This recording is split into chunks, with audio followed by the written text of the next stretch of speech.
नमस्ते दोस्तों, उद्धात हिंदी में आपका स्वागत है। और हमने ये उसने कहा था, गुलेरी जी की जो कहानी है उसकी भूमिका की हमने चर्चा की थी। भूमिका पर हमने बात कर ली थी। आज हम उसने कहा था कहानी पढ़ेंगे हम। ठीक है, शुरू करते हैं। ये 5 अंशों में ये कहानी है। पहला अंश है। तो सबसे पहले हम जब भी कोई भी कहानी पढ़ते हैं तो हमें उसकी प्रथम पंक्ति हमेशा याद रखनी चाहिए। तो इसकी क्या है, शुरुआत कहां से है? बड़े बड़े शहरों के इक्के गाड़ी वालों की जवान जबान के कोड़ों से जिनकी पीठ छिल गई है। ये पंक्ति आपको बड़े बड़े शहरों से ये आपको याद करनी है, क्योंकि कई बार ऐसा होता है एग्जाम में कि प्रथम पंक्ति उठा के पूछ लेते हैं कि उसने कहा था कहानी की शुरुआत किस पंक्ति से होती है। तो ये आपको याद रखनी है, कहां से होती है? बड़े बड़े शहरों के इक्के गाड़ी वालों की। और हम कहानी पढ़ते हैं। जवान के कोड़ों से जिनकी पीठ छिल गई है और कान पक गए हैं, उनसे हमारी प्रार्थना है कि अमृतसर, कहाँ की है ये कहानी? अमृतसर के बम्बू काट वालों की बोली। मतलब अमृतसर जगह है, उसमें बम्बू काट, अमृतसर में बम्बू काट जगह है का मरहम लगावे।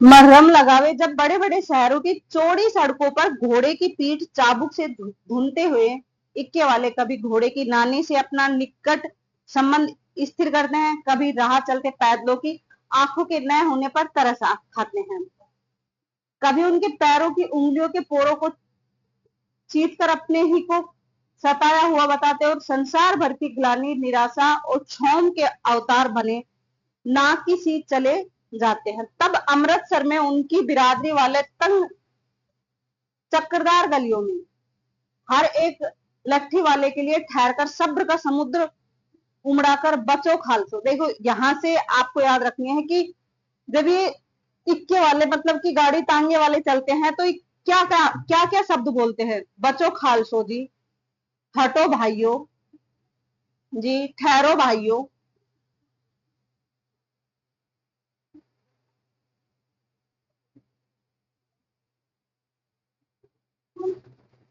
हटो बाछो, कहते हुए सफेद फेटो खच्चरों, बक्को, गन्ने, खामचे और भारे वालों के जंगल में से रहा खेते हैं। रहा मतलब निकालते हैं। क्या मजाल की जी और साहब बिना सुने किसी को हटना पड़े। ठीक है, तो ये वहां की बताई गई है कि जब वो निकलते हैं वो इतने भीड़ी गलियों से, तो क्या क्या संबोधन वो करते हैं रास्ते से हटाने के लिए। यह बात नहीं कि उनकी जीभ जलती नहीं, पर मीठी छुरी की तरह महीन मार करती है। देखिए, यहां आप याद रखना, उनकी जीभ जलती नहीं पर मीठी छुरी की तरह महीन मार करती है। पंक्ति किस कहानी से उठाई गई है? ये क्योंकि ये लगती नहीं कि उसने कहा था कहानी से है, तो इसको आप थोड़ा अंडरलाइन कर लेना। यदि कोई बुढ़िया बार बार चेतावनी देने पर भी लोग, चेतावनी मतलब चेतावनी देने पर भी लीक मतलब रास्ते से नहीं हटती, तो उनकी वचनावली के ये नमूने, मतलब कि जब तांगे वाला चेतावनी देता उसके बाद भी बूढ़ी अम्मा नहीं हटती है, तो वो जो क्या बोलते हैं तांगे वाला, क्या बोलता है, क्या वचनों से उनको हटाने की कोशिश करता है? हट जा जोड़े जोड़ दिए, हट जा कर्मा वालिए, हट जा पूता प्यारी, बच जा लंबी वाली, मतलब लंबी उम्र वाली। समष्टि में इनके अर्थ है कि तू जीने योग्य है, मतलब जो ऊपर बोला है उसका अर्थ बता रहे हैं। तू जीने योग्य है, तू भाग्यों वाली है, पुत्रों की प्यारी है, लंबी उम्र तेरे सामने है, तू क्यों मेरे पहिए के नीचे आना चाहती है? बच जाइए सब बोल के वो उनको, जो कोई बूढ़िया नहीं हटती है चेतावनी देने पर भी वृद्ध, तो उनको ये बोल के वो हटाते हैं। ऐसे बम्बुकाट वालों के बीच में होकर एक लड़का और एक लड़की चौक की एक दुकान पर आ मिले। उसके बम्बू काट गलियों में अमृतसर की बात है ये। उसके बाल और इसके ढीले सूखने से जान पड़ता था कि दोनों सिख है। क्या थे दोनों? सिख थे। और सिख होने की पहचान किससे हुई है? उनके बालों से। लड़के के बाल, क्योंकि सिखों के लड़कों के बाल बड़े बड़े होते हैं, और ढीले सूखने लड़कियों के जो कपड़े होते हैं ना, लड़की का तो पता चलता है ढीले सूतने से, और लड़के का उसके बालों से पता चलता है कि दोनों ही सिख थे। वह अपने मामा के केस धोने के लिए दही लेने आया था। अब आया था मतलब लड़का अपने मामा के केस धोने के लिए, क्योंकि सिखों के बाल बड़े होते हैं तो वो केस धोते हैं तो दही वगैरह डाल के धोते हैं अच्छे से। और यह रसोई, यह मतलब वो लड़की जो थी वो रसोई, ये पूछ सकते हैं कि यह किसके लिए आया है। और वह तो वह वो जो लड़का था लहना सिंह आगे आएगा। और यह उस लड़की के लिए आया है, रसोई के लिए बढ़िया लेने आई थी। क्या लेने आई थी? बढ़िया। आप लोग ये भी याद रखना कि वो लड़का किस लिए आया था मार्केट में, मामा के केस मतलब बालों को धोने के लिए दही लेने आई थी। वो लड़की थी वो रसोई के लिए बढ़िया लेने आई थी। और उनका पता कैसे चल रहा था कि वो सिख है? उस लड़के के बालों से और लड़के के ढीले सूतने मतलब ढीले ढीले जो कपड़े पहनते हैं उनमें, उससे। दुकानदार एक परदेसी से गुथ रहा था जो शेर भर गीले पापड़ की गड्डी को गिने बिना हटता नहीं था। क्योंकि गीले पापड़ की गड्डी गिनी नहीं जाती, लेकिन वो था कि मान नहीं रहा था। तेरे तेरे घर का है मतलब तेरा घर कहाँ है, वो दोनों बातें कर रहे हैं दोनों मगरे में और तेरे मांझे में। अब मगरे में घर किसका है? लड़की का। क्योंकि पहला शुरुआत कौन कर रहा है? लड़का ही करता है हमेशा शुरुआत, तो ये लड़का कर रहा है शुरुआत। और लड़की बता रही है मेरा घर कहाँ है? मगरे में। फिर लड़की पूछती है कि तेरा? फिर लड़का बोलता है कि मांझे में। यहाँ कहाँ रहती है? मांझे में बताते ही साथ ही दूसरा क्वेश्चन उसने दाग दिया, यहाँ कहाँ रहती है? तब लड़की करी अतर सिंह की बैठक में मेरे मामा होते हैं। मतलब अतर सिंह लड़की के मामा हैं, लड़की के मामा। मैं भी मामा के यहाँ आया हूँ, उनका घर गुरु बाजार में है। अब लड़के के मामा का घर कहाँ पे है? गुरु बाजार, गुरु बाजार। और लड़की अतर सिंह की बैठक में, दोनों ही मामा के घर आए हुए हैं। इतने में दुकानदार निपट गया, जो दुकानदार उस परदेसी की पापड़ गिनने में लगा हुआ था उससे वो निपट गया और इनका सौदा देने लगा, जो सामान ये लोग लेने आए थे। सौदा लेकर दोनों साथ साथ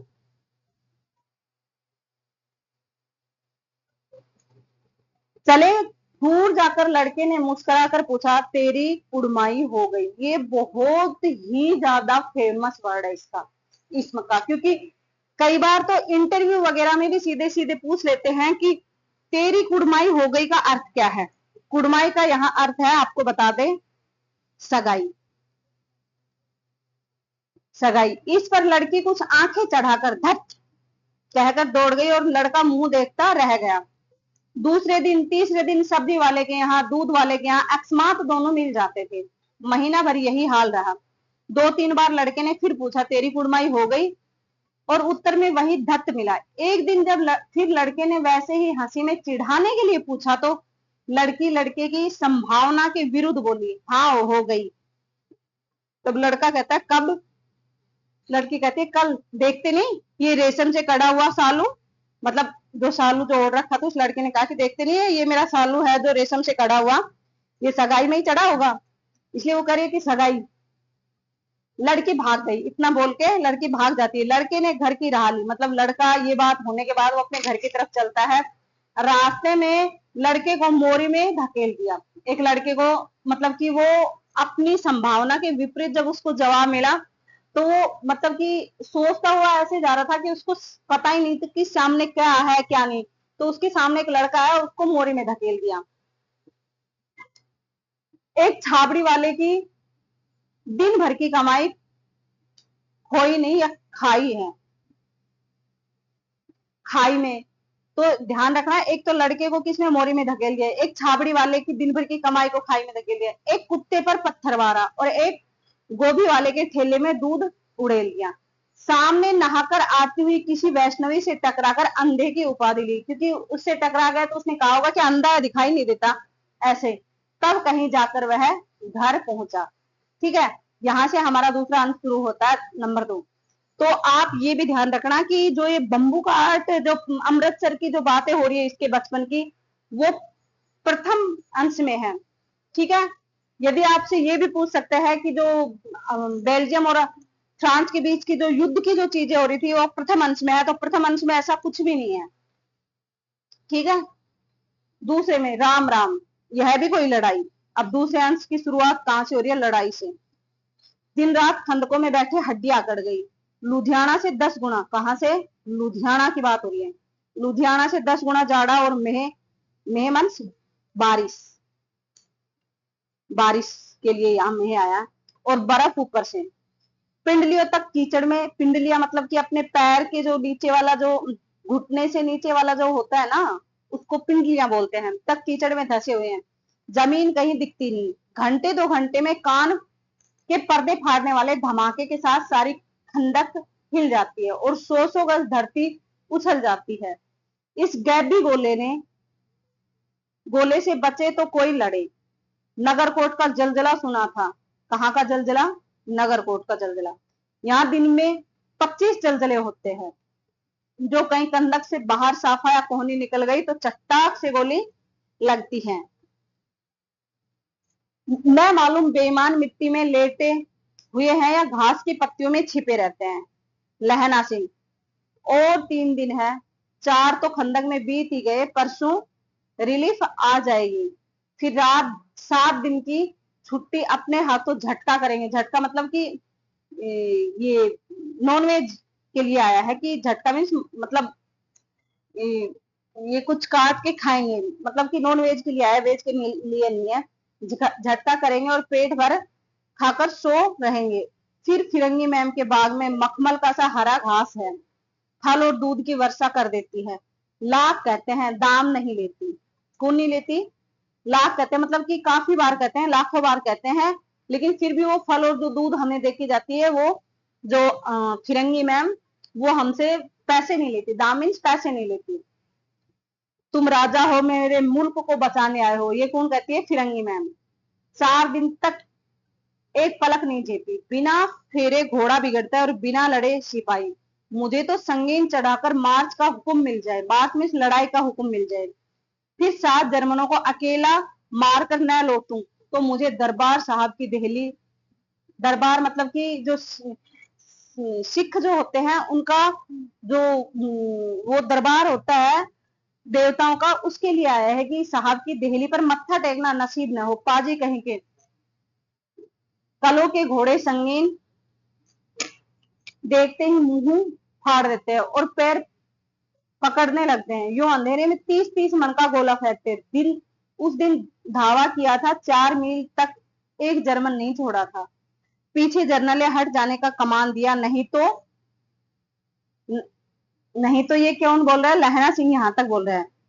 फिर आगे देखिए, नहीं तो सीधे बर्लिन पहुंच जाते। क्यों? सूबेदार हजारा सिंह ने मुस्कुराकर कहा।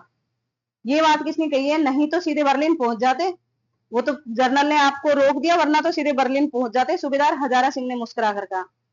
लड़ाई के मामले जमादार या नायब के चलाए नहीं चलते, बड़े अक्सर दूर की सोचते हैं। 300 मील का सामना है, एक तरफ बढ़ गए तो क्या होगा? सूबेदार जी सच है, लहना सिंह बोला, पर करे क्या? हड्डियों हड्डियों में तो जाड़ा धस गया है, सूर्य निकलता नहीं है, और खाई में दोनों तरफ से चंबे की बवालियों के से सोते झर रहे हैं। एक धावा हो जाए तो गर्मी आ जाए, मतलब एक बार अगर लड़ाई मोर्चा छिड़ जाए तो गर्मी आ जाए, शरीर में कुछ फुर्ती आ जाए। यहाँ पड़े पड़े सर्दी में और पानी में शरीर और पसलियां अकड़ गई है, ऐसे कह रहा है। अब उद्यमी उठ, सिगड़ी में कोले डाल। वजीरा, तुम 4 जने बाल्टियां लेकर खाई का पानी बाहर फेंको। लैना सिंह, शाम हो गई है, खाई के दरवाजे का पहरा बदल दे। ये कौन कह रहा है? सूबेदार हजारा सिंह कह रहा है। ये कहते हुए सूबेदार सारी खंदक में चक्कर लगाने लग गया। वजीरा सिंह पलटन का विदूषक था। ये क्वेश्चन बनने लायक है कि पलटन का विदूषक कौन था? वजीरा सिंह। बाल्टी में गंदा पानी भरकर खाई के बाहर फेंकता हुआ बोला। ये कौन बोलता है? अब ये बोलेगा वजीरा सिंह। मैं पादा बन गया हूं, करो जर्मनी के बादशाह का दर्पण तर्पण। इस पर सब खिलखिला पड़े और उदासी के बादल फट गए। मैं पादा बन गया हूं, करो जर्मनी के बादशाह का तर्पण, ये वजीरा सिंह ने कहा है, क्योंकि पलटन का विदूषक कौन है? मतलब हंसाने वाला वजीरा सिंह, तो ये वजीरा सिंह की पंक्ति है।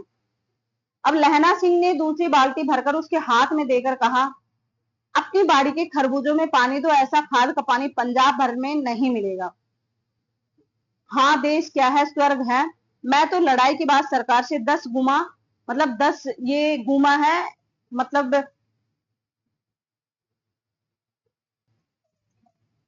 ये गुमा ये जमीन के नाप के लिए आया है कि 10 ये नाप है उसका, उसके लिए आया है। जमीन यही मांग लूंगा। ये कौन कह रहा है? सूबेदार। और फलों के बूटे लगाऊंगा। फिर ये कह रहा है लहना सिंह। और किससे कह रहा है? सूबेदार हजारा सिंह से। सूबेदार हजारा सिंह से, सूबेदार जी से कह रहा है। ठीक है, नाम लिखने की जरूरत नहीं, आपको पता है। लाड़ी होरा को भी यहीं बुला लोगे या वहीं दूध पिलाने वाली मैम, फिरंगी मैम? चुप, यहाँ वालों को शर्म नहीं। ये कौन कह रहा है? सूबेदार कह रहा है। चुप रहो, चुप करो, यहाँ वालों को शर्म नहीं है। देश देश की चाल है। आज तक मैं उसे समझा न सका कि सिख तंबाकू नहीं पीते। वह सिगरेट देने में हट करती है, होठों में लगाना चाहती है और मैं पीछे हटता हूँ तो समझती है कि राजा बुरा मान गया, अब मेरे मुल्क के लिए लड़ेगा नहीं। अच्छा, अब बोधा सिंह कैसा है? ये कौन पूछ रहा है? सूबेदार पूछ रहा है। सूबेदार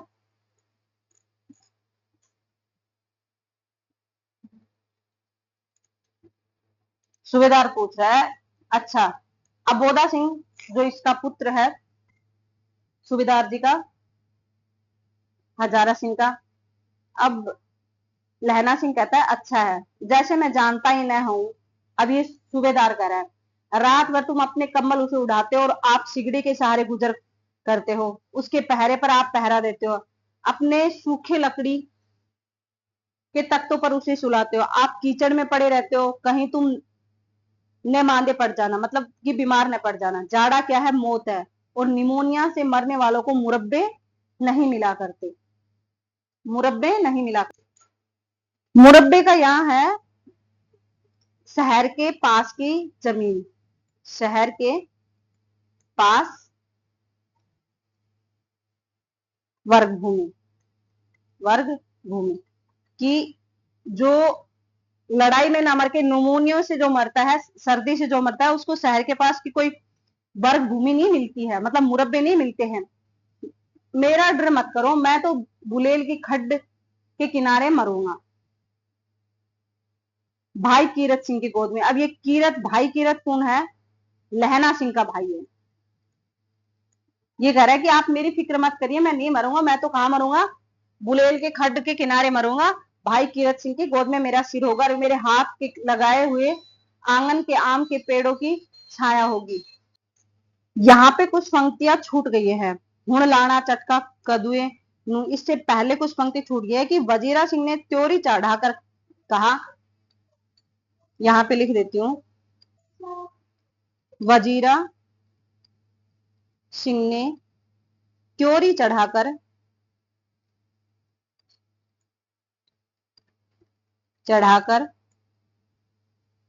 कहा, क्या मरने मराने की बात लगाई है? क्या मरने मराने की बात लगाई है?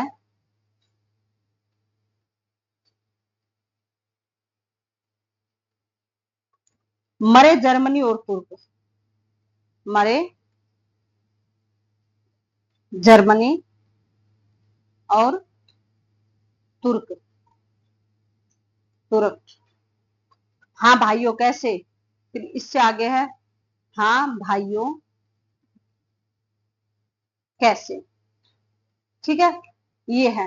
लेकिन इसके बाद एक गीत है, दिल्ली शहर में पिनशोर नु जान दिए, कर लेना लोंगा दा बपार मांडिए। वो कोई जरूरी नहीं है, लेकिन हाँ इस बीच एक गीत गाया गया है और उसी की ये होना लाना चक्का कंदुए नु, ये उसी की अंतिम पंक्ति है। नेक्स्ट देखते हैं कि कौन जानता था कि दाढ़ियों वाले दरबारी सिख ऐसा लुच्चों का गीत गाएंगे, मतलब जो ये गीत गा रहे हैं ये ऐसे लफंगे टाइप का गीत गाएंगे। पर सारी खंदक इस गीत से गूंज उठी और सिपाही फिर ताजे हो गए, मानो 4 दिन से सोते और मौज ही करते रहे हो। देखो जब ऐसी जगह होती है, सिपाही वगैरह जो सैनिक जो लड़ते हैं, तो वहां पे और कुछ तो होता नहीं है उनके पास मनोरंजन के लिए या किसी भी चीज के लिए, ना ही उनके पास इतना ये कि वो मनोरंजन में। तो इस बीच वो अपना ऐसे ही हंसी मजाक करके या गीत गा के ऐसे ही अपना टाइम बिता के और अपने आप को तंदुरुस्त करते हैं, वही इसमें दिखाया गया है।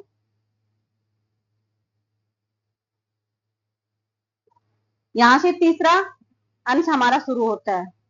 दोपहर रात गई, अंधेरा है, सन्नाटा छाया हुआ है। बोधा सिंह खाली बिस्कुटों के 3 टीनों पर अपने दोनों कंबल बिछाकर लैना सिंह के 2 कंबल और एक बरान कोट ओढ़कर सो रहा है।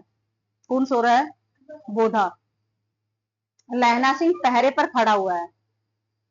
एक खाई के मुख पर है, एक आंख खाई के मुख पर है और दूसरी बोधा सिंह के दुबले शरीर पर। बोधा सिंह कहा, क्यों बोधा भाई, क्या है? पानी पिला दो, पानी पिला दो। लहना सिंह ने कटोरा उसके मुख से लगाकर पूछा, कहो कैसे हो? पानी पीकर बोधा बोला, कपकपी छूट गए, रोम रोम में तार दौड़ रहे हैं, दांत बज रहे हैं। अच्छा मेरी जर्सी पहन लो। और तुम? मेरे पास सिगड़ी है और मुझे गर्मी लगती है, पसीना आ रहा है। ना, मैं नहीं पहनता। 4 दिन से तुम मेरे लिए। हाँ याद आई।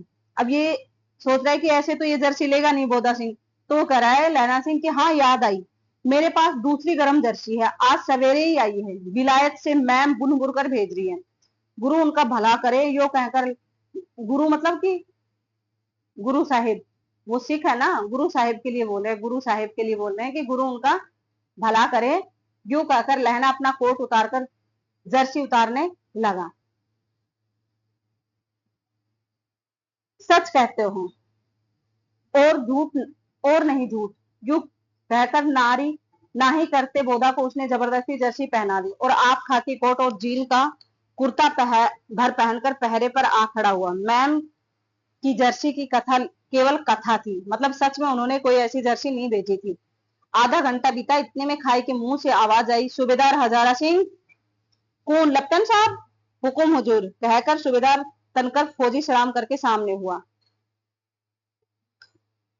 देखो इसी दम धावा करना होगा। मील भर की दूरी पर पूरब के कोने में एक जर्मन खाई है, उसमें 25 से ज्यादा जर्मन नहीं है।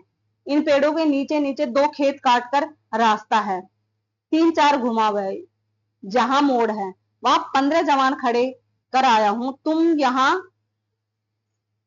10 आदमी छोड़कर सबको साथ ले उनसे जा मिलो। खंदक छीनकर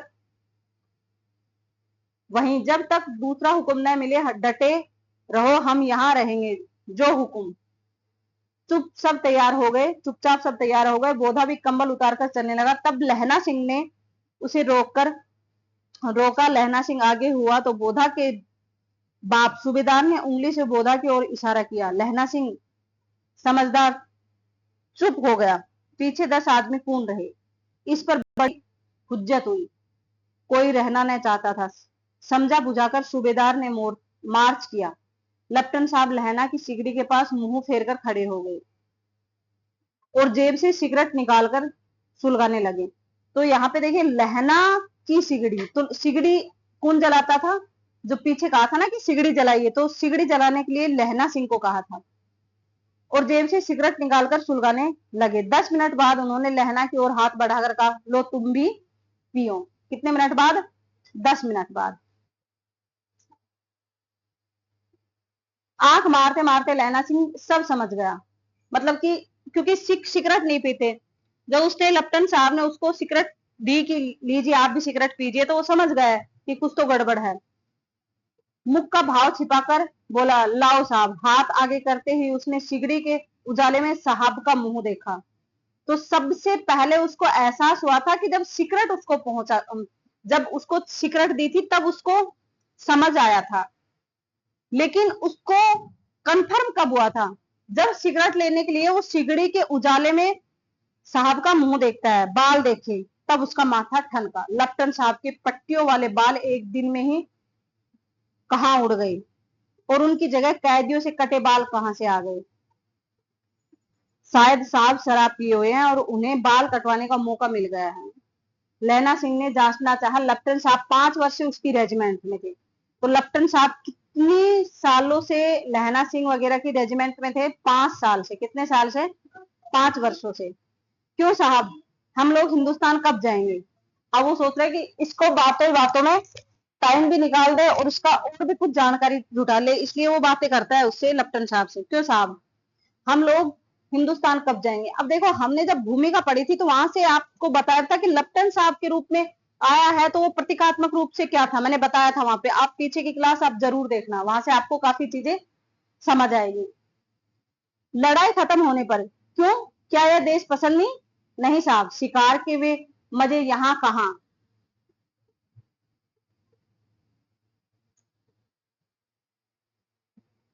याद है?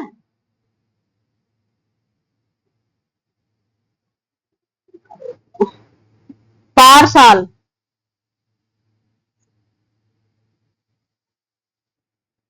नकली लड़ाई के पीछे हम आप जगाधरी जिले, जगाधरी कहाँ पे? जगाधरी जिले में शिकार करने गए थे। तो लेफ्टिनेंट साहब से कहाँ के जिले की बात कर रहा है? जगाधरी जिले के शिकार की बात कर रहा है। हाँ हाँ, वही जब आप खोते पर सवार थे और आपका खानसामा अब्दुल्ला रास्ते के एक मंदिर में जल चढ़ाने को रह गया था। बेशक पाजी कहीं का, सामने से वह नीलगाय निकली कि बड़ी बड़ी ऐसी बड़ी मैंने कभी ना देखी थी। और आपके एक गोली कंधे में लगी और पुट्ठे में निकली। ऐसे अफसर के साथ शिकार खेलने में मजा है। क्यों साहब, शिमले से तैयार होकर उस नीलगाय का सिर आ गया था ना, आपने कहा था कि रेजिमेंट की मेज में लगाएंगे। अब ये उसका फुल आनंद ले रहा है, उसको ऐसी ऐसी बातें पूछ रहा है जो उसको बिल्कुल नहीं पता है। तो उसको पता ही नहीं है तो वैसे तो अटकेगा, क्योंकि वो भाषा सीख सकता है। जो मूल संस्कृति की जो चीजें है वो नहीं पकड़ पाएगा वो। आपने कहा था कि रेजिमेंट की मैच में लगाएंगे, हाँ, पर मैंने वह विलायत भेज दिया। ऐसे बड़े बड़े सींग 2-2 फुट के तो होंगे। हाँ, लहना सिंह 2 फुट 4 इंच के। तो ये याद रखना कि लहना सिंह को उस लेफ्टिनेंट साहब ने कितने बताए थे? 2 फुट और 4 इंच के सींग बताए थे। किसके? नीलगाय के। तुमने सिगरेट नहीं पिया? पीता हूँ साहब, दिया सलाई ले आता हूँ, कहकर लहना सिंह खंदक में घुसा। अब उसे संदेह नहीं रहा था। उसने झटपट निश्चय कर लिया कि क्या करना चाहिए। अंधेरे में किसी सोने वाले से वह टकराया। कौन? वजीरा सिंह। हाँ, क्यों लहना, क्या कयामत आ गई? जरा तो आंखें लगने दी होती। अब यहां से अध्याय 4 शुरू होता है। होश में आयो, आओ, कयामत आई है और लेफ्टिनेंट साहब की वर्दी पहनकर आई है। क्या? लेफ्टिनेंट साहब या तो मारे गए हैं या कैद हो गए हैं। उनकी वर्दी पहनकर ये कोई जर्मन आया है। सूबेदार ने इसका मुंह नहीं देखा, मैंने देखा और बातें की हैं। सुहरा मतलब सुहरा मतलब साला गाली रूप में है। साफ उर्दू बोलता है पर किताबी उर्दू, और मुझे पीने को सिगरेट दिया है।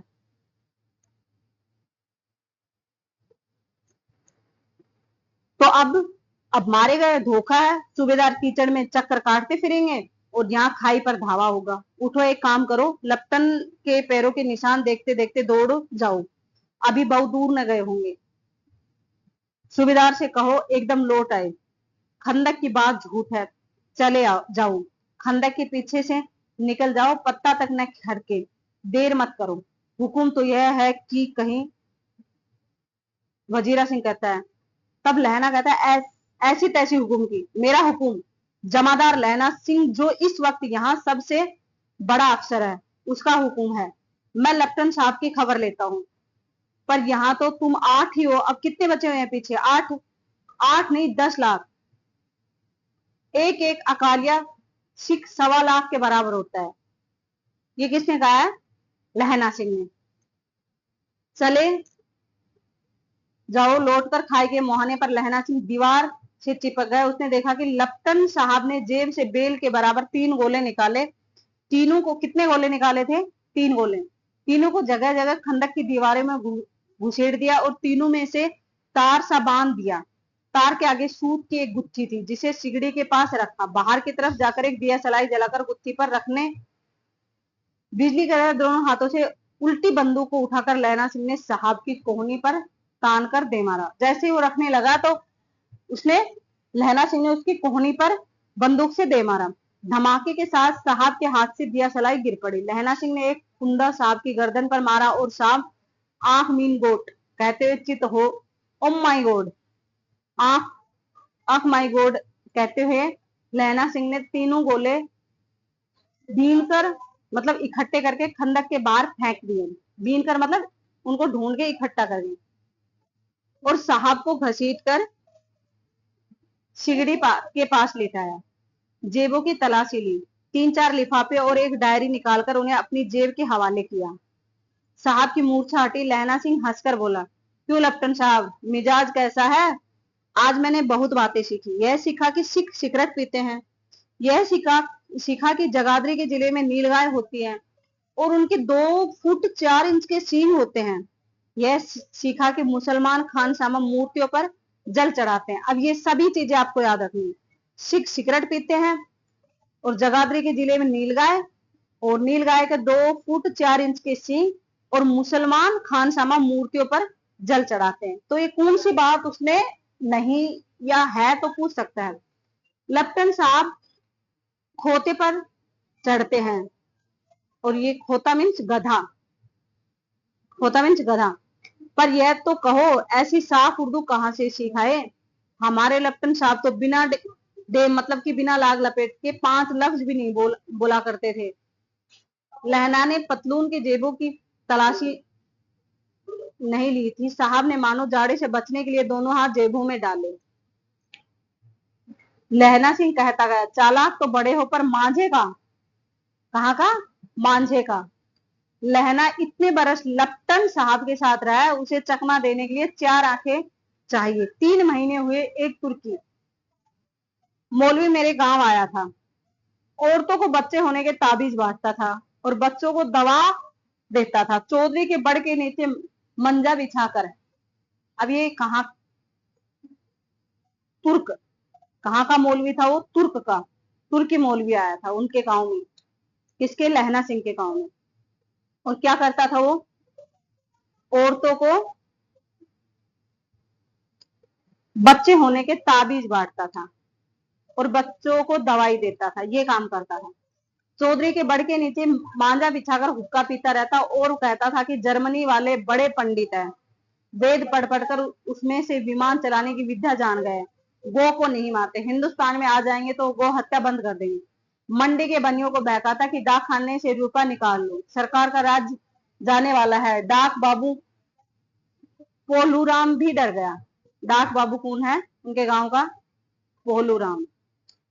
मैंने मुलाजी की दाढ़ी मूड दी थी और गांव से बाहर निकालकर कहा था कि जो मेरे गांव में अब पैर रखा तो साहब की जेब में से पिस्तौल। कहने ही रहा था कि अब मेरे गांव में अब पैर रखा तो इतने में ही साहब की जेब में से पिस्तौल चली और लहना की जांग में लगी। जब उनकी कहां लगी थी? लहना की जांग में।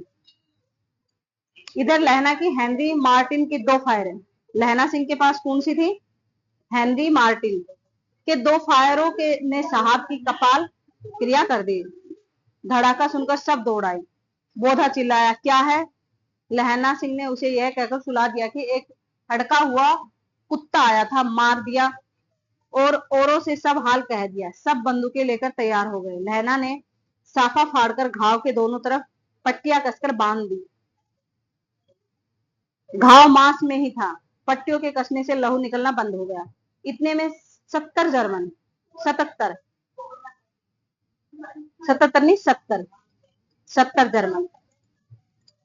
चिल्लाकर खाई में घुस पड़े। सिखों के बंदूकों की बाढ़ ने पहले धावे को रोका, दूसरे को रोका, पर यहाँ थे 8। लहना सिंह टक्कर मार रहा था। वह खड़ा था और लेटे हुए थे और वे 70 अपने मुर्दों भाइयों के शरीर पर चढ़कर जर्मन आगे घुसे आते थे। थोड़े से मिनटों में वे अचानक आवाज आई, वाहे गुरु की फतह, वाहे गुरु का खालसा, और धड़ाधड़ बंदूकों के फायर जर्मनों के पीठ पर पड़ने लगे। क्योंकि जो उसको भेजा था बुलाने के लिए सूबेदार साहब को, वो आ गए थे पीछे से। ऐसे एन मौके पर जर्मन 2 चक्की के पाटों के बीच में आ गए।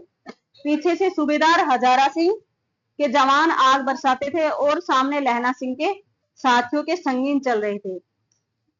पास आने पर पीछे वालों ने भी संगीन पिरोना शुरू कर दिए। एक किलकारी और अकाल सिखादी फौज आई, वाहे गुरु की फतेह, वाहे गुरु जी का खालसा, सत श्री अकाल पुरुष, और लड़ाई खत्म हो गई। 63 जर्मन या तो खेत हुए। कितने? 63, 63 खेत हो रहे थे या करा रहे थे। सिखों में 15 के, कितने? 15 के प्राण गए। सूबेदार के दाहिने कंधे में गोली लगी थी, आर पार निकल गई थी। और लहना सिंह के कहां लगी थी? लहना सिंह की पसली में गोली लगी थी, एक गोली लगी थी। उसने घाव को खंदक की गीली मिट्टी से पूर लिया। किसने? लहना सिंह ने।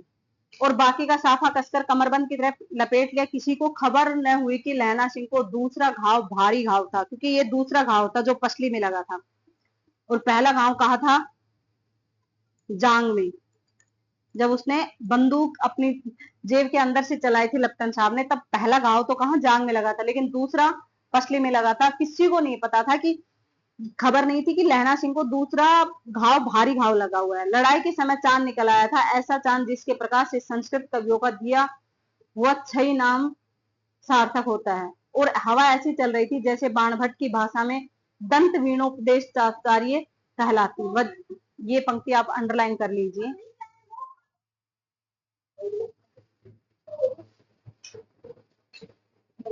ऐसा, यहां से, ऐसा चांद जिसके प्रकाश से संस्कृत कवियों का, और यहां तक वजीरा सिंह कह रहा था कि कैसे मन मन भर फ्रांस की भूमि मेरे बुटों से बुटों मतलब जूतों से चिपक रही थी जब मैं दौड़ा दौड़ा सूबेदार के पीछे गया था। सूबेदार लहना सिंह से सारा हाल सुन और कागजात पाकर वे उसकी तुरंत बुद्धि को सराह रहे थे और कह रहे थे कि तू न होता तो आज सब मारे जाते।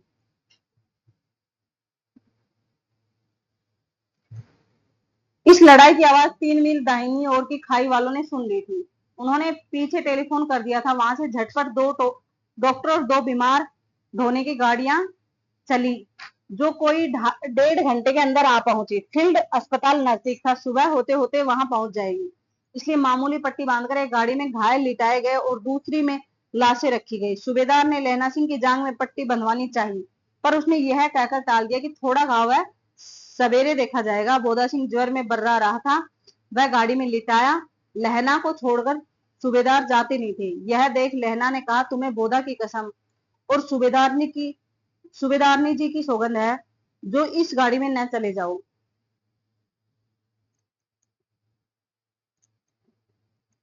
और तुम मेरे लिए वहां पहुंचकर गाड़ी भेज देना, और जर्मन मुर्दों के लिए भी तो गाड़ी आती होगी। मेरा हाल बुरा नहीं है, देखते नहीं मैं खड़ा हूं, वजीरा सिंह मेरे पास है ही। अच्छा, पर बोधा गाड़ी पर लेट गया, भला आप भी चढ़ जाओ। सुनिए तो, सूबेदारनी होरा को, सूबेदारनी का क्या नाम है? होरा को चिट्ठी लिखो, जो मेरा मत्था टेकना लिख देना, और जब घर जाओ तो कह देना कि मुझसे जो उसने कहा था वह मैंने कर दिया, उसने कहा था। गाड़ियां चल पड़ी थी। सूबेदार ने चढ़ते चढ़ते लहना का हाथ पकड़कर कहा, तेने मेरे और बोधा के प्राण बचाए, लिखना कैसा? साथ ही घर चलेंगे। अपनी सूबेदारनी को तू ही कह देना उसने क्या कहा था। अब आप गाड़ी पर चढ़ जाओ, मैंने जो कहा वह लिख देना और कह भी देना। गाड़ी के जाते लहना लेट गए। वजीरा पानी पिला दे और मेरा कमरबंद खोल दे, तर हो रहा है। अब यहां से 5वां अंश शुरू होता है। मृत्यु के कुछ समय पहले स्मृति बहुत साफ हो जाती है। कहते भी हैं कि मृत्यु से पहले हमें थोड़ा थोड़ा आभास होता है। ऐसे ही इसमें बताया गया कि मृत्यु के कुछ समय पहले स्मृतियां साफ हो जाती हैं। जन्म भर की घटनाएं एक एक करके सामने आती है। सारे दृश्यों के रंग साफ होते हैं। समय की धुंध बिल्कुल उन पर से हट जाती है। लहना सिंह 12 वर्ष का था। अब यहाँ उसकी उम्र आई है जब वो उस छोटी लड़की से मिला था। अमृतसर में मामा के यहाँ आया हुआ है, दही वाले के यहाँ, सब्जी वाले के यहाँ, हर कहीं उसे वह 8 वर्ष की लड़की, लड़की की उम्र क्या है? 8 वर्ष। जब वह पूछता है तेरी कुड़माई हो गई, तब वह धक कर वह भाग जाती है। एक दिन उसने वैसा ही पूछा तो उसने कहा हाँ कल हो गई। देखते नहीं यह रेशम के फूलों वाला सालू सुनते ही लैला सिंह को दुख हुआ, क्रोध हुआ। क्यों हुआ ये उसको बाल मन को नहीं पता उसको, क्योंकि वो बहुत छोटा बच्चा था, उसको ये नहीं पता कि वो दुख क्यों हुआ, उसे क्रोध क्यों आया। वजीरा सिंह वो सोच रहा है ये सब चीजें, फिर बोलता है बीच में, वजीरा सिंह पानी पिला दे। 25 वर्ष बीत गए उस घटना को, 25 वर्ष बीत गए। अब पूछे कि लहना सिंह की उम्र कितनी है? उस समय 22 थी और 25 साल हो गए। 25 और 2 37। अब लहना सिंह की उम्र कितनी है? 37 साल। और सूबेदारनी की यदि होरा की बात करते हैं तो कितनी है? 25 और 8 33 वर्ष। 33 वर्ष वर्तमान उनकी जो उम्र है वो ये है। अब लैला सिंह ने 77 राइफल में जमींदार हो गया है। उस 8 वर्ष की कन्या का ध्यान ही न रहा, न मालूम वह कभी मिली थी या नहीं। 7 दिन की छुट्टी लेकर जमीन के मुकदमे के लिए, कितने दिन की? 7 दिन की छुट्टी लेकर जमीन के मुकदमे के लिए पैरवी करने वह अपने घर गया। वहां रेजिमेंट के अफसर की चिट्ठी मिली कि फौज लाम पर जाती है, मतलब फौज लड़ाई पर जा रही है, फौरन चले आओ। साथ ही सूबेदार हजारा सिंह की चिट्ठी मिली कि मैं और बोधा भी लाम पर जा रहे हैं, जाते हैं, लौटते हुए हमारे घर होते जाना, साथ ही चलेंगे। सूबेदार का गांव रास्ते में पड़ता था और सूबेदार उसे बहुत चाहता था। लहना सिंह सूबेदार के यहाँ पहुंचा। जब चलने लगे तब सूबेदार बेड़े में से निकल कर आया, बोला लहना सूबेदार ने तुमको जानती है, बुलाती है, जा मिला। लहना सिंह भीतर पहुंचा। सूबेदार ने मुझे जानती है? कब से? रेजिमेंट के क्वार्टरों में तो कभी सूबेदार के घर के लोग रहे नहीं। दरवाजे पर जाकर मत्था टेकना कहा। आशीष सुनी। लैना सिंह चुप। मुझे पहचाना नहीं? तेरी कुड़माई हो गई धत, कल हो गई। देखते नहीं रेशमी बुट्टो वाला सालू अमृतसर में। ये जब उसने याद दिलाई कि मैंने ये बातें हमारे बीच हुई थी सूबेदार ने, तब उसको याद आया। भाव की टकराहट से मूर्छा खुली, करवट बदली, पसली का घाव बह निकला। वो ये सब चीजें सोच रहा है और घाव है उसके। वजीरा सिंह पानी पिला दो। फिर वो सोचता है कि, फिर वो वजीरा सिंह को बोलता है कि वजीरा सिंह पानी पिला दो। स्वपन चल रहा है, सूबेदार ने कह रही है। पानी पीने के बाद फिर आगे वही कंटिन्यू उसको याद आता है। सूबेदार ने कह रही है मैंने तेरे को आते ही पहचान लिया। एक काम कहती हूँ, मेरे तो भाग फूट गए। सरकार ने बहादुरी का खिताब दिया है, लायनपुर में जमीन दी है। कहाँ पे दी है? लायनपुर दी है। आज नमक हलाली का मौका आया है, पर सरकार ने हम तिलमियों मतलब की स्त्रियों स्त्रियों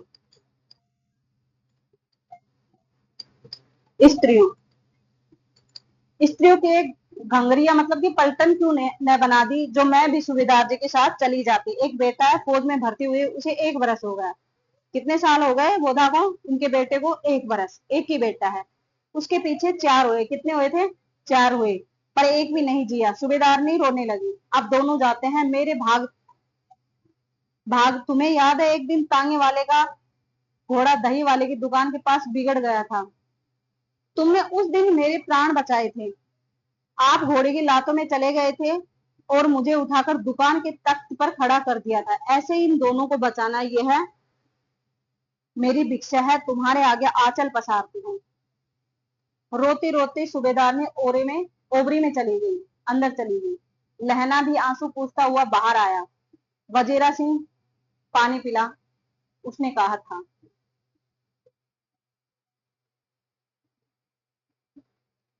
लहना का सिर अपनी गोद में लेटा है, वजीरा सिंह बैठा है। जब मांगता है तब पानी पिला देता है। आधे घंटे तक लहना चुप रहा, फिर बोला कौन? अब वो उस स्थिति में पहुंच गए, उसको पता नहीं कि तू कहाँ है, कैसे है। आधे घंटे के बाद वो मूर्छित अवस्था में है। अब वो सोच रहा है कि, वो कहता था कि मैं अपने भाई कीरत सिंह की गोद में मरूंगा। वो ये सोच रहा है कि मैं अपने भाई की गोद में हूँ, कीरत सिंह की।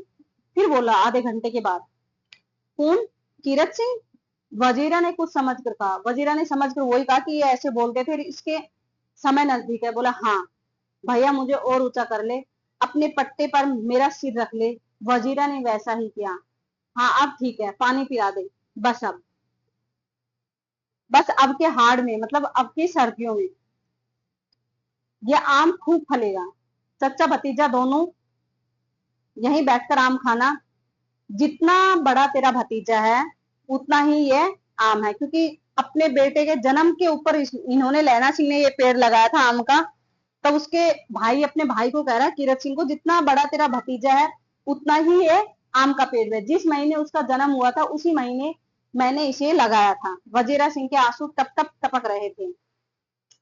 कुछ दिन पीछे लोगों ने अखबारों में पढ़ा, फ्रांस और बेल्जियम 68वीं, फ्रांस और बेल्जियम किस में पढ़ा था? अखबारों में पढ़ा था। 68वीं सूची मैदान में घावों से भरा। नंबर 77 सिख राइफल जमादार लहना सिंह की मृत्यु हो चुकी थी उस समय। धन्यवाद दोस्तों, हमारी कहानी समाप्त होती है। इसकी भूमिका मैंने पहले पढ़ा दी थी, पीछे की क्लास आप जरूर देखना। यहाँ पे हमारी ये कहानी उसने कहा था समाप्त होती है। और यदि आप लोगों का सहयोग रहा और आप लोगों की इच्छा रही तो इन कहानियों से संबंधित मैं क्वेश्चंस भी आप लोगों को करवा दूंगी। यदि आपको क्लास अच्छी लगती है तो प्लीज लाइक कीजिए, शेयर कीजिए और चैनल को सब्सक्राइब कर लीजिए। धन्यवाद।